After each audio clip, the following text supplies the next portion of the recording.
Apa sih pasangan itu? Yang pertama tadi sudah disampaikan, pasangan itu adalah tanda bukti kebesaran Allah. Suami itu harus dijaga baik-baik, istri itu harus dijaga baik-baik. Jangan sampai terjadi perceraian, jangan. Kecuali kalau memang syar'i, misalkan dia tiba-tiba murtad di tengah jalan. Ibu-ibu suaminya misalkan, Pak Ustaz, suami saya itu ngaji terus tapi maksiat terus, gimana Pak Ustaz? Sabar. Suami juga sama Pak Ustaz, ternyata istri saya itu tidak sebagaimana digambarkan di kajian-kajian sebelum menikah, ternyata istri saya cerewetnya minta ampun. Sabar. Pak Ustaz, ternyata suami saya itu banyak kekurangannya, dulu sebelum menikah baik, sekarang setelah menikah ternyata rela juga kayak perempuan Pak Ustaz. Harus sabar. Suami juga sama, ternyata Pak Ustaz istri saya tuh bawelnya minta ampun, sering meminta di luar kemampuan suami. Kadang-kadang kalau mau ngaji suka ditahan-tahan, menjadi penghalang ketika pengajian. Maka dia harus sabar. Sabar sampai ke mana? Sampai ke surga. Jangan dilepas. Pegang kuat-kuat. Siap sabar ibu-ibu? Siap. Ibu-ibu siap sabar? Bapak-bapak siap sabar ya? Sabar. Pegang rata. Jangan sampai terputus. Biar nanti ibu-ibu jadi bidadari di surga, biar bapak-bapak jadi raja di surga insyaallah. Pernikahan kan tadi dijaga, menjaga cinta sampai ke surga. Yang pertama, pasangan itu tanda kebesaran Allah. Yang kedua, pasangan itu harus mendatangkan ketenangan. Bagaimana supaya mendatangkan ketenangan? Harus ada mawaddah dan warahmah. Apa mawaddah dan warahmah? Nanti akan disebutkan pada pembahasan selanjutnya. Kemudian yang ketiga, pasangan itulah menyempurnakan keimanan. Ada di sini Iwan yang belum menikah? Ya. Yang sudah jangan bilang belum. Awak yang belum menikah ada di sini? Banyak juga. Yang belum menikah agamanya belum sempurna, masih setengah. Kenapa? Kata para ulama, godaan terbesar bagi laki-laki adalah perempuan. Perempuan juga sama, godaan terberat bagi perempuan adalah laki-laki. Nah, orang yang sudah menikah, sudah ada salurannya yang halal, maka tertutuplah pintu fitnah terbesar laki-laki ataupun perempuan. Itu maksudnya, agamanya masih setengah. Kalau orang menikah tertutup. Maka ibu-ibu, bapak-bapak, kalau punya anak gadis, kalau punya anak perjaka, kalau memang dia sudah ingin menikah, jangan ditahan-tahan. Jangan ditahan-tahan. Kalau dia sudah ingin menikah, jangan. Kamu kan masih muda, kerja aja dulu, apa saja dulu, jangan. Kalau memang sudah menikah, terus siap menikah, jangan ditahan. Kenapa? Godaan laki-laki itu yang belum menikah luar biasa, Pak. Di kampus, di jalan, di pasar, godaannya luar biasa. Lalu kemudian orang tua dengan egois mengatakan, sabar, jangan dulu menikah. Dia nggak merasakan apa yang dirasakan oleh anaknya tuh. Orang tuanya berbicara begitu karena dia ada salurannya yang halal. Tapi anak itu bisa memuncak sampai ke ujung kepala. Begitu. Kalau sudah siap menikah, harus siap menikah. Tapi kalau belum siap, jangan memaksakan diri. Saum dulu untuk menutupi keimanan. Kemudian yang keempat, pasangan itu adalah pakaian yang menutupi. Ibu tentu saja ada kekurangan, bapak tentu saja ada kekurangan. Pasangan itulah yang menutupi. Bapak biasanya malas bersih-bersih rumah tuh, malas kamarnya berantakan tuh. Maka ada yang menutupi. Siapa? Istrinya rajin beres-beres. Bapak kadang-kadang emosi menggebu-gebu, ada ya ibu yang lemah lembut. Maka ibu dalam parenting nabawiyah, ibu-ibu tidak boleh berperan seperti orang yang galak, jangan. Ibu-ibu harus berperan sebagai orang yang lemah lembut. Ada anak itu jangan sampai takut kepada ibu, karena ada keluhan kalau sama bapaknya dia takut, tapi kalau sama ibu takut. Ada yang begitu?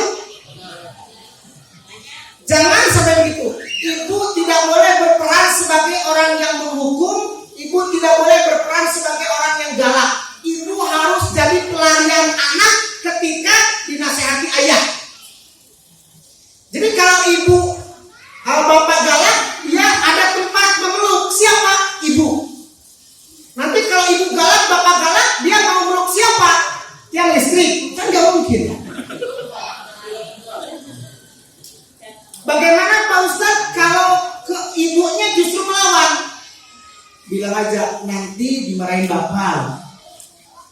Nanti bapak marah. Biar bapak yang bagian marah, ibu jangan bagian marah, jangan bagian jewer, jangan bagian bentak. Biar itu bapak yang mengatur. Supaya apa? Supaya ada tempat untuk memeluk. Karena anak kadang nggak betah di rumah, di antaranya karena itu nggak ada untuk tempat kasih sayang. Kalau dua-duanya galak, biar bapak. Karena perlu ketegasan. Maksudnya dari sini tegas. Bukan main bentak, bukan main pukul, bukan. Tegas itu ini boleh, ini nggak boleh. Ini lakukan, ini jangan lakukan. Itu perannya ayah. Ibu hanya nurut ayah. Saling menutupi kekurangan. Maka jangan sampai ada suami mengumbar pasangan istrinya ke orang lain atau istri mengumbar suaminya kekurangannya ke orang lain. Misalkan sesama ibu-ibu curhatan. Bu, suami saya tuh paling pelit kan, nggak ada satu jemaahnya kayak suami saya paling pelit. Misalkan, masa satu hari cuma 20.000? Apalagi yang satunya lagi temannya lagi 20.000 masih mending. Suami saya 10.000. Cukup apa coba 10.000? Datang lagi tuh. Lebih mending ibu dikasih sayang, kadang nggak dikasih. Nah itu berlomba-lomba menjelekan suami. Tidak boleh, harusnya ditutup. Kekurangan suami hanya tahu orang rumah. Kekurangan istri hanya tahu orang rumah. Jangan tembus sampai ke mertua. Jangan tembus ke orang tua sendiri, jangan. Masalah kekurangan apapun, kekurangan ekonomi, jangan bilang-bilang ke siapa-siapa. Apalagi bilang ke orang tua sendiri, jangan. Kalau ibu-ibu, bapak-bapak mau curhat ke mertua. Jangan curhat ke orang tua sendiri. Nanti kalau ke orang tua sendiri bisa dikompori. Kan kata mama juga dulu jangan sama dia. Kamu sama dia sekarang ya rasain aja. Itu kalau sama orang tua sendiri. Ya udah kalau kira-kira nggak kuat, ya udah selesai aja misalkan. Tapi kalau sama mertua, sabar ya deh ya, sabar ya. Mungkin suami lagi hilang. Insya Allah nanti juga enggak. Maka curhat itu kepada siapa? Mertua. Kenapa seorang anak disakiti? Ya tentu saja secara psikologis sakit hati juga orang tua. Nah ini tidak boleh kekurangannya diketahui orang lain, ekonominya, fisiknya. Misalkan ada kekurangan fisiknya yang hanya diketahui istrinya, jangan sampai disampaikan ke orang lain. Atau ilmunya, jangan juga. Apa saja kekurangannya, jangan sampai ada orang yang tahu. Itu pakaian yang menutupi, harusnya saling menutupi. Kemudian selanjutnya yang kelima, pasangan itu adalah perhiasan terindah. Kata Umar bin Khattab radhiyallahu anhu, tidak ada kebahagiaan bagi laki-laki setelah iman kepada Allah kecuali memiliki istri solehah. Jadi Umar bin Khattab radhiyallahu anhu merangkum seluruh kebahagiaan di dunia ini bukan pada harta, bukan pada kedudukan, bukan pada jabatan, bukan pada ketenaran. Asal dia beriman dan punya istri solehah, pasti bahagia. Sama istri juga, asal punya suami solehah, walaupun dia tinggal di kontrakan yang pintunya satu, walaupun tempatnya makan di situ, tidur di situ, terima tamu di situ, asal suaminya beriman bertakwa, asal istrinya beriman bertakwa, pasti bahagia. Pasti. Karena pasangan itu perhiasan terindah. Ini definisi tentang pasangan. Luar biasa. Selanjutnya tadi, supaya ada ketenangan harus ada mawadah dan warahmah. Apa yang disebut mawadah? Mawadah itu adalah cinta karena kelebihan seseorang. Bisa karena kecantikannya, bisa karena kepintarannya, dan hal-hal lain yang berbentuk zahir itu mawadah. Kenapa suka sama dia? Karena dia cantik. Kenapa suka sama dia? Karena dia ganteng. Memang itu harus ada mawadah. Jangan menikah dengan orang yang kita tidak suka wajahnya. Makanya kalau ada perempuan bercadar, ada syariat nazar, harus dilihat. Jangan sampai Pak Ustadz saya nggak apa-apa, nggak ganteng, yang penting hafal 30 juz. Jangan. Harus lihat wajahnya, harus suka masjid. Kalau imam masjid cukup 37. Tapi kita mau cari imam keluarga, harus kita suka wajahnya. Kalau imam masjid nggak ganteng nggak apa-apa. Tapi kalau imam keluarga harus menurut kita ganteng. Jangan paksakan, jangan. Berat, nanti kita akan melalui bertahun-tahun hidup dengan orang yang nggak suka wajahnya, berat. Menipu. Sama laki-laki juga begitu. Kalau bercadar dilihat dulu. Ustaz nggak apa-apa, pokoknya saya asal bercadar, saya sudah langsung jatuh cinta. Jangan, dilihat dulu. Dilihat sebentar, tapi jangan nggak ada orang, harus ada mahramnya. Ada ibunya, ada bapaknya, buka sebentar, menit, tutup. Kata Imam Belajar Asqalani, wajah itu adalah perwakilan dari pusar ke atas. Itu wajah. Kalau telapak tangan, perwakilan dari pusar ke bawah. Cukup wajah dan telapak tangan, itulah perwakilan tubuh mereka. Harus dilihat dulu. Supaya datang apa? Supaya datang mawaddah. Dan mawaddah itulah yang akan mendatangkan nanti kepada kebahagiaan, sakinah. Atau karena kepintarannya, atau hal-hal yang sifatnya zahir. Kemudian yang kedua adalah rahmah. Rahmah itu apa? Menerima kekurangan dan mencintai. Tentu kita tidak akan menikah dengan orang yang sempurna. Kalau kita mencari yang sempurna, maka selamanya tidak akan pernah menikah. Ini disodorkan, ada CV Pak Ustaz, nggak mau. Ini disodorkan, nggak mau. Ini ganteng Pak Ustaz, tapi agamanya kurang. Ini agamanya kurang Pak Ustaz, tapi ganteng. Jangan sampai ada perempuan memilih, saya yang penting ganteng Pak Ustaz. Agamanya nanti bisa belajar bersama. Kalau ganteng nggak bisa dirubah permanen Pak Ustaz. Tapi kalau agama bisa menyusul, itu keliru.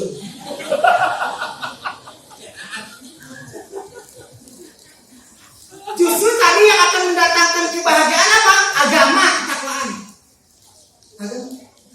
Ada banyak orang cantik menikah dengan orang ganteng, kaya dengan kaya, itu hanya bahagia ketika di pelaminan.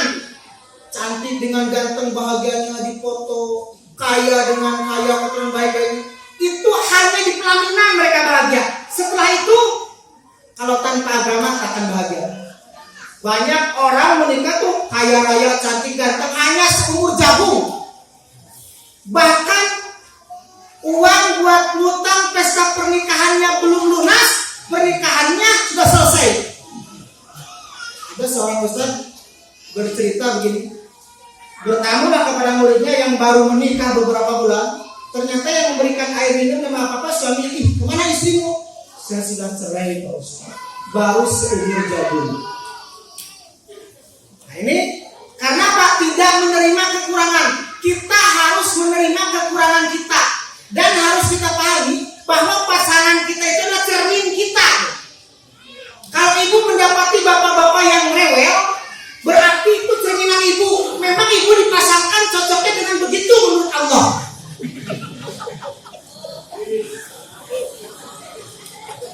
Ibu.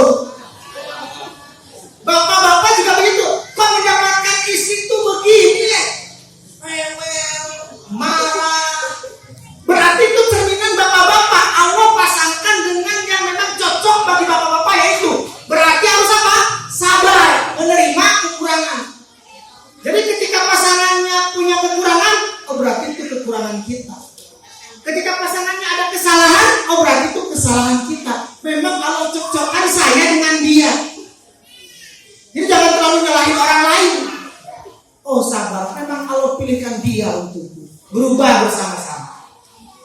Kira-kira kalau suami salah, ibu-ibu balas salah atau tidak? Kalau suaminya mohon maaf selingkuh, balas selingkuh tidak? Jangan sampai saling balas kesalahan. Emang bapak aja yang masih laku sama gadis, saya juga masih laku Pak sama brownies. Apa brownies Bu? Tahu ibu berondong manis. Akhirnya saling balas tuh. Suaminya kalau saling balas, suaminya ke neraka, istrinya ke neraka. Kalau suami pernah salah, maafkan. Kalau istri pernah salah, maafkan.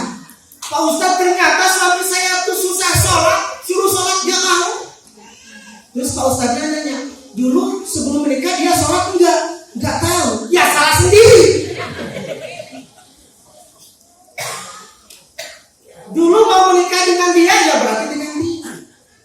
Pak Ustadz, kita harus taat sama suami yang bagaimana dulu Pak Ustadz? Ibu suka begitu alasannya Bu?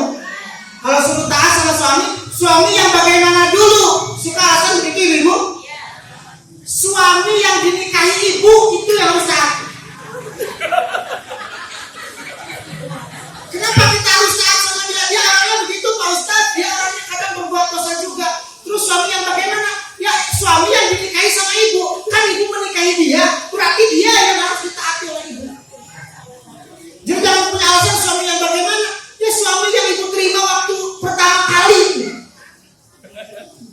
Jangan salahkan suami gara-gara ibu gak mau taat misalnya.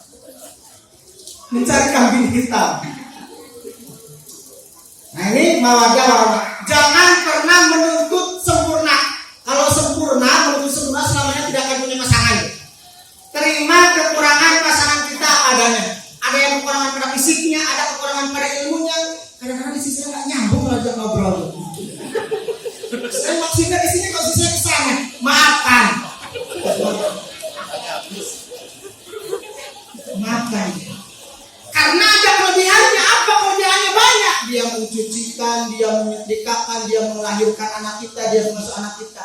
Kekurangan yang sedikit, maafkan. Pernah Umar bin Khattab radhiyallahu anhu itu ada orang yang curhat kepadanya tentang perilaku istrinya yang sering marah-marah. Datanglah kepada Umar bin Khattab, mau curhat perihal istrinya rewel. Ternyata pas sampai di rumah Umar bin Khattab sedang dimarahin sama istrinya tuh. Dia balik lagi, pas sudah dihadapkan balik lagi. Saya curhat dengan salah. Umar bin Khattab juga nasibnya sama dengan saya. Balik kanan dipanggil, di sini. Kenapa kamu balik lagi? Begini Amirul Mukminin, tadi saya mau curhat perihal istri saya rewel, ternyata engkau pun begitu. Kata Umar bin Khattab, saya diam, saya sabar karena istri saya banyak kelebihannya. Marah sekali-kali gak apa-apa, tapi jangan tiap hari. Marah sekali-kali gak apa, sabar. Kadang-kadang suami egois. Kalau suami bertengkar sama suami, dulu pernah bertengkar sama suami? Kalau nggak pernah bertengkar, nggak akan romantis. Jadi bahagia itu bukan tidak pernah bertengkar, Ibu. Pernah bertengkar, Ibu? Oh, dirame kan?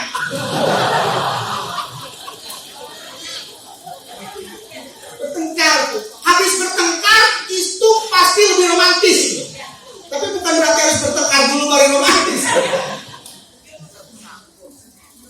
Jadi bertengkar itu bukan tidak romantis, bukan tidak bahagia. Kalau dulu pernah bertengkar itu bukan berarti tidak bahagia. Ali bin Abi Thalib pernah tidak dikasih pintu masuk oleh istrinya Fatimah Az-Zahra. Mungkin habis pulang kajian kalau kita dengan tok jam 12 malam nggak dikasih tuh pintu nggak dibuka, malah dilemparin tikar sama autan misalkan. Nah, Ali bin Abi Thalib pernah begitu. Akhirnya apa? Tidak dibuka pintunya. Tidur di mana? Tidur di masjid. Tidur di masjid nggak ada karpet, tembok seperti di tanah aja. Sampai dia mendapat gelar kunyah dari Rasulullah, Abu Turab. Bapaknya tanah, karena dia tidur di tanah.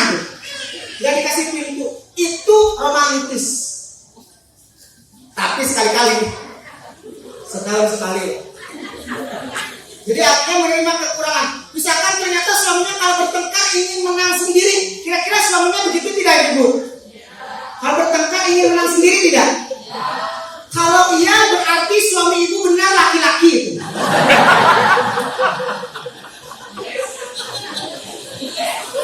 Oh, Pak Ustaz menangin laki-laki. Kata bapaknya langsung WA. Tuh, mah dengar tuh.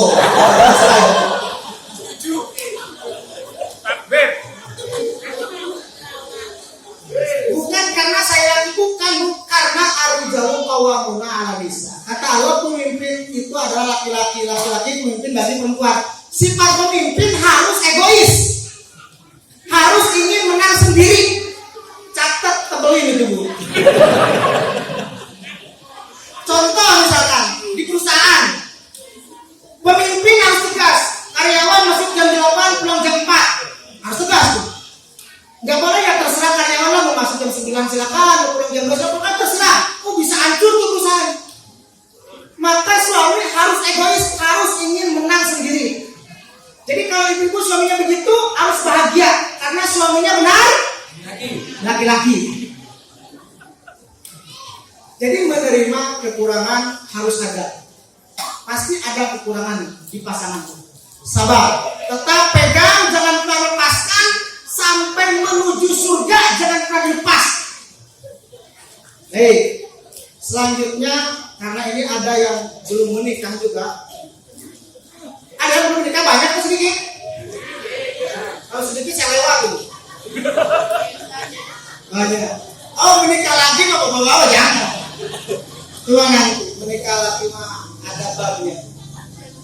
Tapi karena keburu kesebut, jadi ibu sahabiah ini harus dengarkan baik-baik, tidak ada yang ngantuk nih.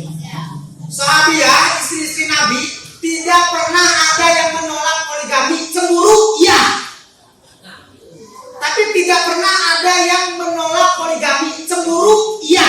Nah, jangan ada saya bilang.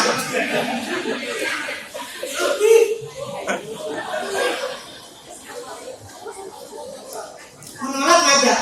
Jangan sampai kalau suami saya menikah lagi, langkahi dulu mayatku. Akhirnya benar tuh, pas ibunya meninggal dia melangkahi mayatnya tuh. Ditanya sama temannya, kenapa jenazahnya dilangkahi? Kata istri saya, kalau menikah lagi, langkahi dulu mayatku. Jadi jangan sampai para aktivis jangan sampai. Tapi bagi yang sapu rumah, luar rumah, ibadah. Melayani suami, mijit suami, ibadah. Berarti dari menikah terus waktu lama ibadah dapat pahala karena niatnya ibadah. Begitu pun suami. Tapi Pak Ustaz, saya dulu niatnya bukan karena ibadah, terus bagaimana? Waktu sudah berlalu lama, maka sekarang rubah niatnya. Ya Allah, dulu saya rubah niatnya, dulu karena kaya saya menikah dengan dia. Dulu karena pintar saya menikah dengan dia. Tapi saya niatkan karena ibadah. Maka kata para ulama, apa ibadah yang dulu akan dikembalikan pahalanya. Itu kemurahan Allah Subhanahu wa taala. Ibu niatkan dalam hati, bapak niatkan. Itu yang pertama, kalau niat ibadah bisa begitu. Yang kedua, kalau niatnya ibadah, dia akan mudah menerima kekurangan pasangannya. Oh ternyata pasangan kita tuh ada kekurangan di fisiknya. Oh kita niatkan ibadah. Oh ada kekurangan di tingkah lakunya, kita niatkan ibadah. Oh kadang-kadang diajak ngobrol gak nyambung, kita niatkan ibadah. Itu kalau niatnya ibadah. Maka akan dua keuntungannya, diantaranya jadi pahala terus menerus, dan kemudian akan mudah menerima kekurangan. Oh ini ladang pahala saya. Saya capek ngurus anak, ladang pahala saya. Saya capek ngurus suami, ladang pahala saya. Capek menafkahi istri, ladang pahala. Jadi ibu-ibu dan bapak-bapak adalah karyawan bagi Allah. Allah yang menggajinya dengan apa? Dengan pahala. Maka jangan sampai ibu-ibu taat itu karena takut suami, jangan. Bapak-bapak menafkahi istri itu bukan karena itu, tapi semata-mata ingin mendapatkan pahala dari Allah. Itu tadi yang pertama. Yang kedua, menjalankan kewajiban. Kewajiban suami dulu. Siap-siap bapak-bapak. Yang pertama, membayar mahar. Insya Allah sudah ibu membayar mahar dengan seperangkat alat sholat. Di Indonesia itu menurut penelitian adalah mahar termurah. Alhamdulillah ibu-ibu ahwat bisa pada qanaah. Cukup seperangkat alat sholat bisa menikah. Kalau di Saudi harus seperangkat alat sholat sama masjidnya. Tapi alhamdulillah ibu-ibu Indonesia rata-rata qanaah, bagus. Jadi kalau bagi ibu-ibu motivasi itu mahar itu dipermudah. Dek, kira-kira kalau kita menikah maharnya apa? Cukup segelas air putih saja Kak, misalkan. Maka itu pernikahan yang paling diberkahi. Tapi kalau ke bapak-bapak, motivasi mahar itu bapak-bapak kalau bisa yang terbesar. Jadi beda kalau ke ibu-ibu misalkan yang terkecil, kalau ke calon bapak-bapak motivasi itu bagaimana yang terbesar. Itu yang barokah. Tentu saja jumlahnya Nah, ini dalilnya. Ada seorang perempuan dari Bani Fazarah menikah dengan mahar sepasang sendal. Berapa sendal cepinku di sini? 10.000 karena selalu. Ini menikah dengan sepasang sendal. Ibu-ibu masih mau kena ada yang 200.000, 500.000. Mengetahui hal itu Rasulullah bertanya kepada perempuan tersebut, apakah Anda rela menyerahkan diri Anda dan harta Anda dengan mahar hanya sepasang sendal? Perempuan itu mengatakan rela. Ayah Amir berkata, maka Rasulullah memperbolehkan perempuan itu menerima mahar sepasang sandal. Ini diberkahi. Sudah membayar mahar sudah. Berarti bapak-bapak kewajiban yang pertama sudah. Ibu sudah dibayarkan maharnya? Sudah. Berarti kewajiban bapak-bapak sudah tunai itu kepada ibu. Tinggal bapak-bapak nanti menuntut hak. Kemudian yang kedua, memberikan nafkah. Nafkah itu 5. Pertama, pendidikan. Ibu-ibu harus diajari oleh bapak-bapak mana bunyinya idhar seperti apa, bunyinya idgham seperti apa, bunyinya ikhfa seperti apa. Mana coba bapak dengar? Dididik. Makhrajnya bagaimana? Ha dengar, ha dengar. Gimana bapak dengar? Dididik. Bacaan sholatnya bagaimana? Coba bapak dengar. Gerakannya bagaimana? Kalau tidak begitu, maka menyuruh ibu-ibu untuk pergi taklim. Seperti ini sekarang, berarti kewajiban bapak-bapak yang kedua pendidikan sudah tunai. Mendidik ibu-ibu. Tinggal bapak-bapak nanti menerima hak. Pendidikan. Ibu sering pengajian, disuruh bapaknya tidak dihalang-halang pengajian, berarti sudah menunaikan kewajiban pertama, mendidik. Kemudian yang kedua, makanan dan minuman. Ibu sudah dikasih makan minum? Sudah. Kalau enggak, mati. Berarti yang kedua ini sudah menunaikan kewajiban. Yang ketiga, pakaian. Ibu suka dibelikan gamis sama bapak? Minimal pas lebaran? Suka dibelikan? Suka. Di sini bajunya bagus-bagus. Berarti kewajiban yang ketiga suami sudah ditunaikan. Tinggal bapak-bapak nagih haknya.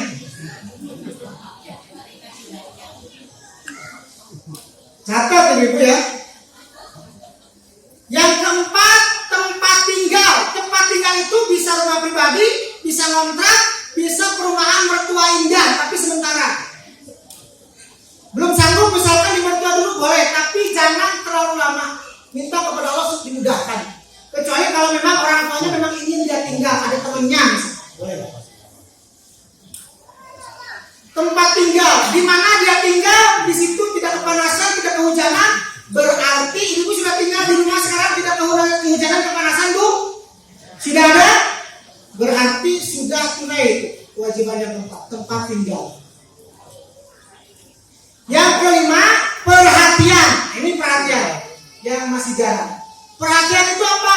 Dirayu-rayu, dipuji-puji, disayang-sayang.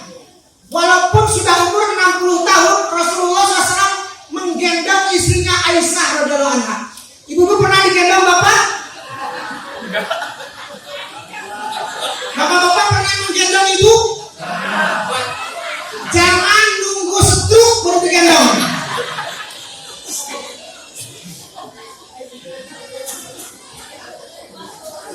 Aisyah radhiyallahu anha digendong melihat para sahabat berlatih pedang di masjid sambil pipi Rasulullah menempel dan mulia dengan pipi Aisyah radhiyallahu anha ummul mukminin.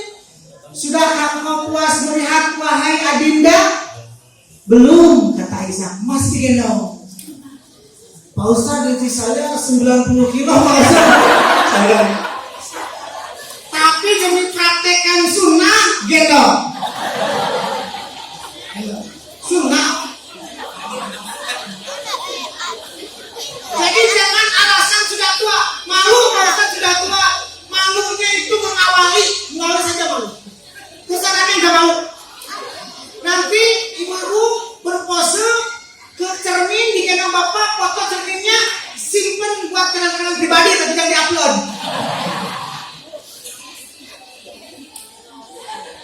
Perhatian Rasulullah diantaranya adalah mandi bersama dalam satu bak.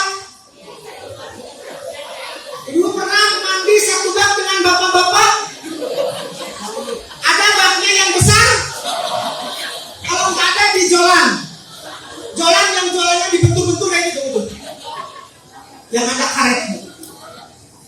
Rasulullah biasa mandi satu bak, dia pak digosokin punggungnya itu, digosok. Ini perhatian ini kata Abu Aswari sama pentingnya seperti dia makan, seperti dia minum, seperti dia bernapas. Perhatian. Makanya sering-sering ucapkan sayang, sering-sering ucapkan cinta. Maka panggilan Rasulullah kepada Aisyah yang pertama Humairah, yang kedua ini yang kedua yang jangan tahu. Rasulullah memanggil Aisyah itu bukan hanya Humairah. Humairah itu adalah wahai istriku yang pipinya putih kemerah-merahan. Pipinya memang putih, kalau terkena sinar matahari berubah merah. Jadi asli merahnya bukan karena sidau, bukan. Ada satu panggilan lagi, apa panggilannya? Panggilannya Aish. Kan namanya Aisyah disingkat Aish. Apa Aish itu? Kehidupan.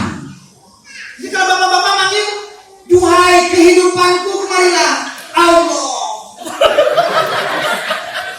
Duhai separuh jiwaku, kemarilah Allah. Itu ibu bukan begitu kan? Bisa tembung hidupnya kan? Coba sunnah. Jangan panggilan-panggilan yang jelek walaupun bercanda. Tapi mana sih itu? Jangan. Dulu mana sih gendut? Jangan. Walaupun bercanda jangan. Harus panggilan yang menarik.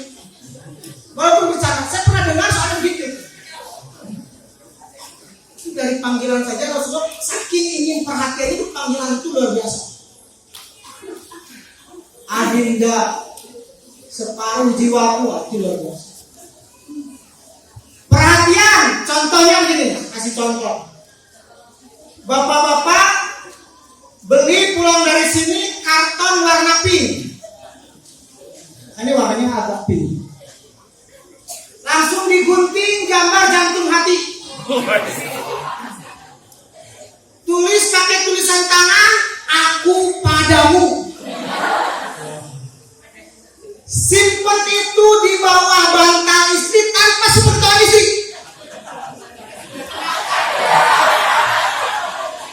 Nanti pas istri lagi tidur buka bantal, Masya Allah suamiku, langsung meleleh bapak-bapak.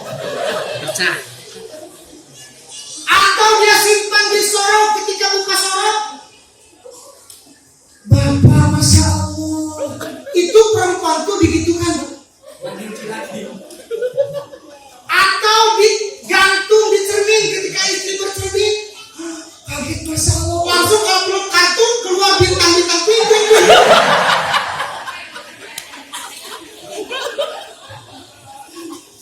Itu perhatian. Perhatian itu kata Rasulullah, khilqat mar'atun min dillah. Perempuan itu diciptakan dari tulang rusuk yang paling atas, yang sebelah kiri. Tapi jangan cari tulang rusuk kita sempurna apa tidak, bukan tulang rusuk kita, tulang rusuk Adam. Kalau kita tetap sempurna, itu akan berkurang. Jadi kalau yang jomblo harus bikin 100, mau kemana? Mau mencari tulang rusuk yang hilang.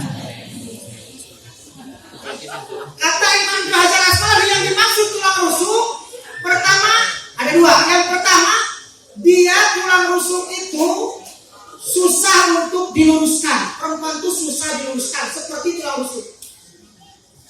Kalau dia terlalu keras dengan sistem yang galak, perempuan jika diatur dia seperti itu maka dia akan patah. Sebagaimana tulang rusuk kalau ditarik terlalu keras patah. Apa maksudnya patah? Kata Ibnu Hajar Asqalani, cerai. Atau nggak cerai tapi nggak ada kebahagiaan. Ada rumah tangga terus nggak cerai tapi nggak bahagia. Namanya di tempat saya awet rajet. Awet tapi rusak, nggak ada kebahagiaan. Kenapa nggak berpisah? Kasihan sama anak. Sebenarnya udah nggak bahagia tapi kasihan sama anak. Ada rumah tangga yang begitu? Ada, tapi di sini insya Allah tidak ada. Jadi dia mempertahankan rumah tangga bukan karena dia bahagia bersama pasangannya, tapi semata-mata karena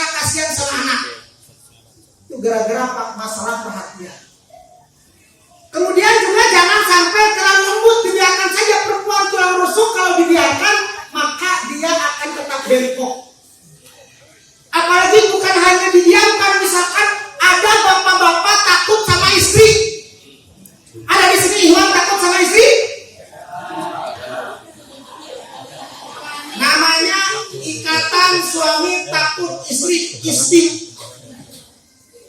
Ada ibu suka bangga, Pak Ustadz suami saya nurut sama saya, tenang aja Pak Ustadz, suami saya takut sama saya. Dengan bangganya ibu ngobrol seperti itu, maka sudah tidak akan ada lagi kebahagiaan. Akan Allah cabut kebahagiaan jika ibu bangga suaminya nurut. Karena fitrah yang Allah tanamkan, istri nurut sama suami. Makanya kenapa Khadijah radhiyallahu anha itu kaya raya. Saking kayanya, satu Mekah tidak ada satu orang pun yang tidak dikasih baju oleh Khadijah radhiyallahu anha. Saking kayanya. Fakir miskin ditampung di rumah Khadijah yang besar itu saking kayanya. Tapi apa setelah menikah? Dia serahkan kekayaannya kepada suaminya untuk diolah. Dia minta sama suaminya. Supaya apa? Supaya kepemimpinan ada pada suami. Jadi ibu walaupun pintar cari uang, ada ibu pintar cari uang di sini. Misalnya uang sudah disimpan, disembunyikan, ketahuan juga. Itu pintar cari uang.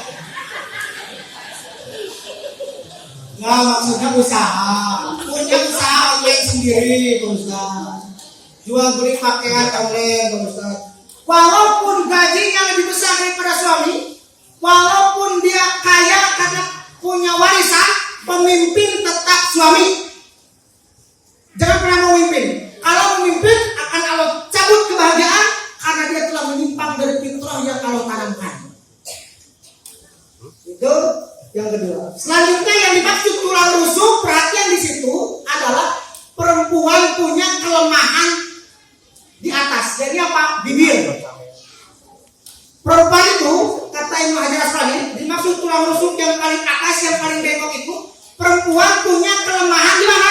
Di bibir. Dia kalau ngobrol sekali tapi nyelekit sampai seperti ditonjok ulu hati, membuat laki-laki lemes. Misalkan gini contoh, ini bukan curhat, penelitian, bukan pengalaman, penelitian. Saya pernah dengar begini, abinya baru buka bengkel, pagi-pagi baru buka, belum ada yang datang tuh. Lalu tiba-tiba suaminya datang, Bi, anaknya mau jajan, belum dapat nah. Kata istrinya, ya cari dong. Sedikit saja, ya cari dong. Itu dua kalimat itu bagi suami menghantam ke ulu hati. Bisa pengajian gak jadi berangkat tuh. Bisa bulanan mogok gara-gara itu tuh. Nah jadi bapak-bapak kalau tahu itu kekurangan istri, kalau istrinya begitu, jangan terlalu dianggap, anggap aja itu radio rusak. Kenapa? Karena memang kekurangan istri di situ tidak bisa mengontrol ini, itu kekurangannya.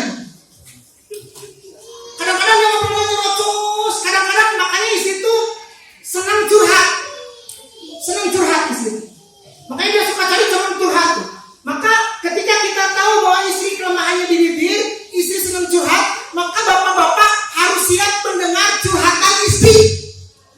Harus menjadi pendengar setia curhatan istri. Karena kalau tidak, maka dia akan mencari tempat curhat yang lain. Kalau istri menangis di hadapan bapak-bapak, pernah ibu-ibu menangis di hadapan bapak? Apa yang bapak lakukan? Suruh berhenti nangis atau tidak? Lain kali jangan suruh istri berhenti menangis. Jadi kalau istri menangis, jangan bilang berhenti kayak anak kecil saja, nangis. Nangis itu nggak menyelesaikan masalah, tahu nggak? Jangan nangis. Itu salah. Harusnya bagaimana? Harusnya sediakan tempat yang nyaman buat istri menangis. Di mana? Di pundak. Di mana? Di paha. Terus menangis, terus nangis. Jangan berhenti, terus nangis. Karena apa? Karena dia tahu kelemahannya di bibir. Senang curhat. Kadang-kadang curhatnya kemarin yang itu. Waktu itu yang itu lagi. Pura-pura tertarik aja gitu. Oh iya, iyain aja lah pokoknya. Karena tahu kelemahan istri ada di bibir. Terus kalau istri karena kekurangannya di bibir, maka istri itu suka mengingat kesalahan kita bahkan sejak awal pernikahan. Waktu kita bertengkar di SMS, SMS-nya masih disimpan 10 tahun. Waktu bertengkar 10 tahun kemudian, Bapak dulu saya masih simpan SMS-nya. Coba Bapak lihat. Kalau ada perempuan begitu, memang perempuan perempuan kelemahannya di situ. Jadi kalau perempuan marahnya itu historis. Bukan historis. Dia ceritakan dari awal pernikahan sampai akhir. Dulu bapak pernah begini. Itu biarin aja, memang itu kelemahan perempuan di situ. Yang kedua, kelemahan laki-laki. Kalau kelemahan laki-laki bukan kelemahan laki-laki di mata. Asalnya perempuan betisnya seperti jantung pisang, itu bisa error. Asal yang rambut warna bulu jagung, itu langsung error tuh laki-laki. Maka karena ibu tahu itu kelemahan laki-laki, berdandan di rumah untuk menutupi kekurangan laki-laki biar dia tidak jelalatan di luar. Ibu-ibu di rumah secantik mungkin, seseksi mungkin. Daster yang sudah bolong ketiaknya jangan dipakai lagi.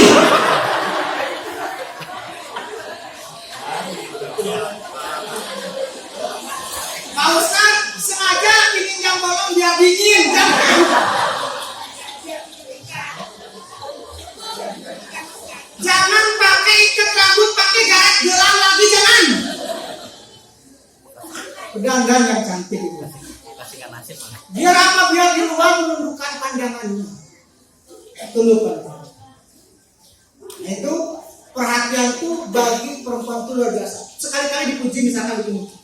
Mama cocok ya baju warna pink dengan lipstiknya warna pink, masya Allah. Makin tua semakin cantik saja mama ya. Masya Allah. Perempuan begitu kan Pak? Masya Allah. Bisa kelepek-kelepek Pak. Itulah kadang-kadang laki-laki tidak tahu cara mencintai perempuan. Gombal itu Pak Ustaz, memang perempuan sukanya digombalin. Gak usah jujur-jujuran. Sedikit berbohong tidak apa-apa. Jangan bilang jujur, mana pinggang mana pantat sekarang udah gak usah dibedain. Jangan terlalu jujur. Semakin tua semakin cantik itu pinggang seperti biola, wahai adinda Allah. Masya Allah. Indahnya baiti jannati, masya Allah. Itu perempuan kalau sudah begitu taat pasti. Gak rumit perempuan itu menundukkan itu, asalkan sentuh tepat pada hatinya, maka dia akan menjadi milikmu selamanya.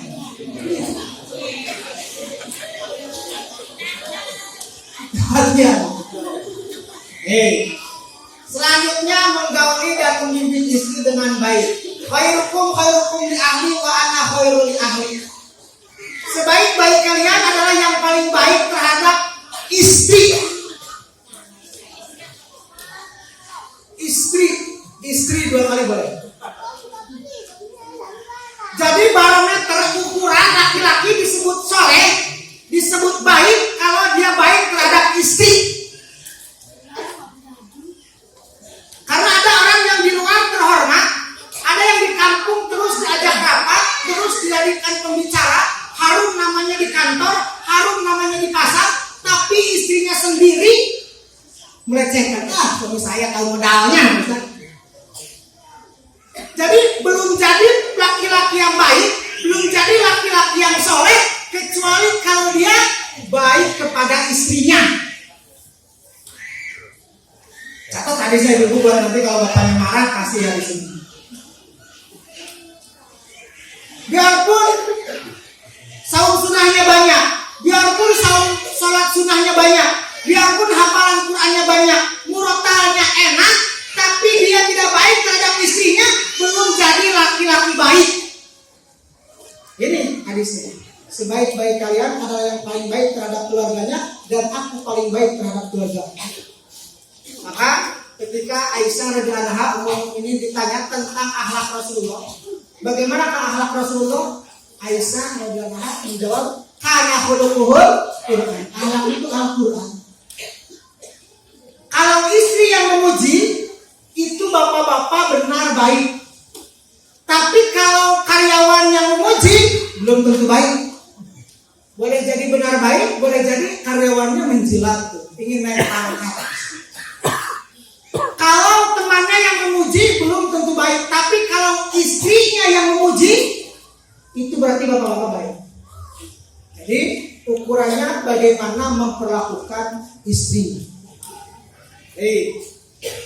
Selanjutnya kita bisa lihat tidak membuka aib istri pada orang lain. Jangan pernah misalkan kekurangannya di tempat tidur diketahui orang lain, jangan. Baik suaminya atau istrinya, jangan. Kecuali boleh dicurhatkan kepada orang yang memang akan memberikan solusi. Kalau yang tidak akan memberikan solusi, jangan cerita, asal cerita jangan. Boleh jadi ada yang sedang menunggu-nunggu jandanya istri kita. Boleh jadi ada yang sedang menunggu-nunggu dudanya suami kita. Jangan cerita-ceritakan gitu. Cukup kita orang rumah saja ya. Kan belum selesai kan, tinggal minta. Kewajiban istri belum.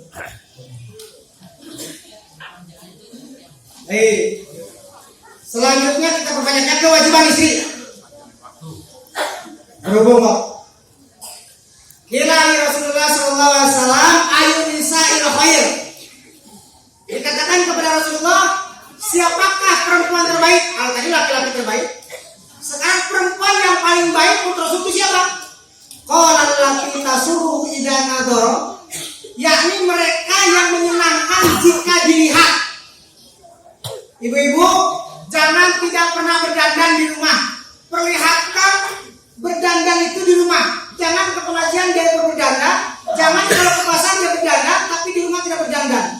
Beli bedak pipa yang nomor 5 itu yang bukan. Beli lipstick gloss, lip gloss merek Maybelline, enggak. Beli ini maskara buat bulu matanya biar seperti boneka Barbie. Rambut, tanya suami, Pak, Bapak suka potongan rambut pendek atau panjang atau seperti buntut kuda, bisa gitu? Tanya. Oh, saya suka rambut panjang seperti buntut kuda, bisa gitu? Ya, harus nurut. Jangan angkat gerak pendek aja Pak, kan udah kelihatan di kerudung. Jangan, nurut saja. Baju tidur, tanya. Pak, baju tidur warna apa Bapak suka? Saya sukanya warna hitam. Tanya.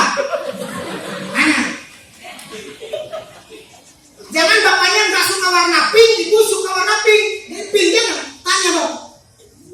Minyak wangi, tanya. Bapak nggak suka wangi melati, ibu ya?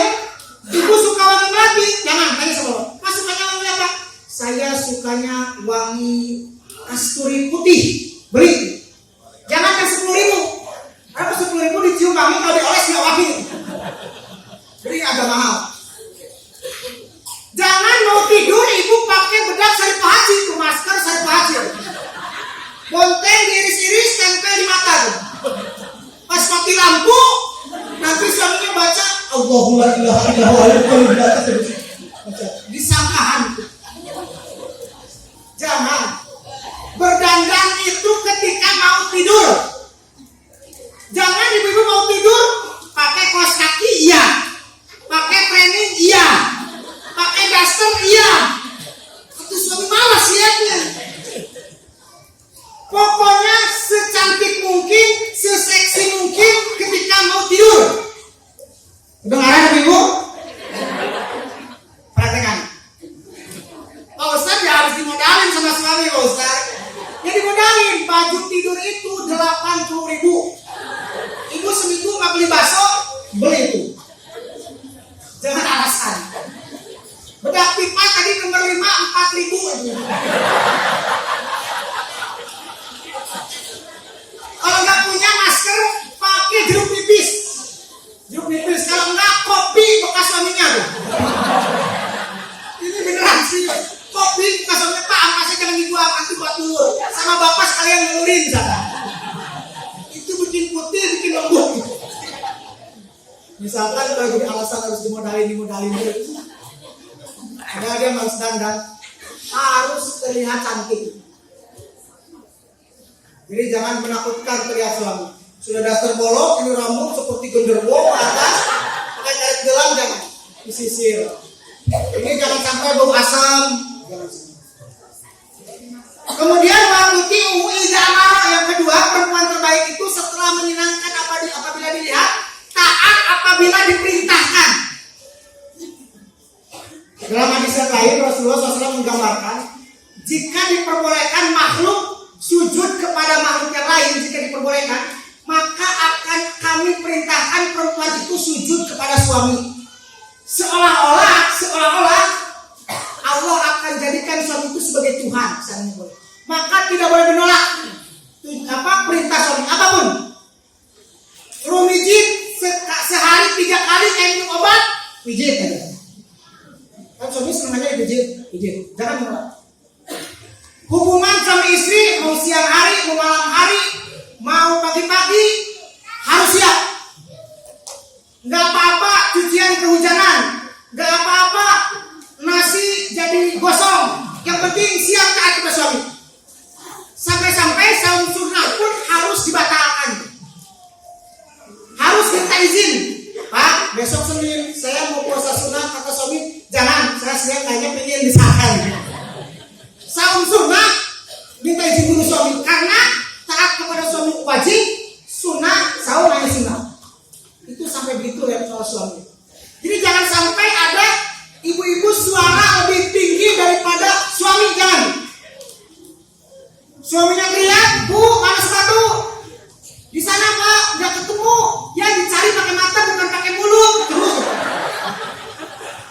Oh, di sini teriak, di sana teriak, jadi kayak si Tarzan di rumah. Ibu tidak boleh suara lebih tinggi daripada suami. Dek, ya di sini, ya. Nah, suami itu kalau makan tinggal duduk manis di kursi. Nasi sudah datang sendiri, sambal sudah datang sendiri, lauk datang sendiri, sudah datang sendiri. Minumnya datang sendiri, cuci tangannya datang sendiri.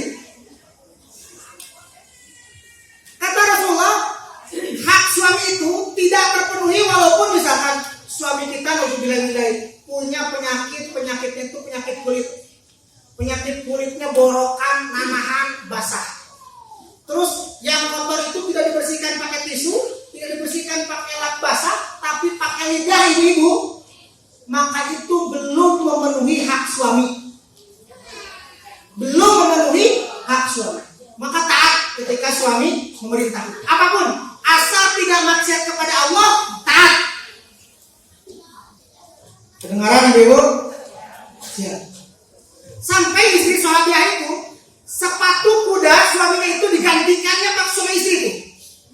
Kalau kita mungkin sekarang motor itu dikompain sama ditambahin itu sampai begitu. Hak suami sampai seperti itu. Taat apabila diperintah. Wala takhalu fi nafsiha wa maliha bima yaqulu. Kemudian amanah terhadap harta dan kehormatannya. Amanah. Jangan memasukkan orang ke dalam rumah yang suami nggak suka. Jangan setiap orang langsung masuk saja ke rumah, jangan. Ibu-ibu kalau lagi nyuci nemu uang 20.000 di saku, kira-kira dikembalikan tidak? Maksudnya tidak. Kalau lagi nyetrika nemu uang 50.000 dikembalikan tidak? Tidak juga. Berarti itu tidak amanah. Harus tidak boleh memberi kepada orang lain uang kalau itu uang suami kecuali izin. Ibu ingin memberi orang tuanya, ibu ingin memberi saudaranya, kalau itu uang suami harus izin, kecuali itu uang milik ibu.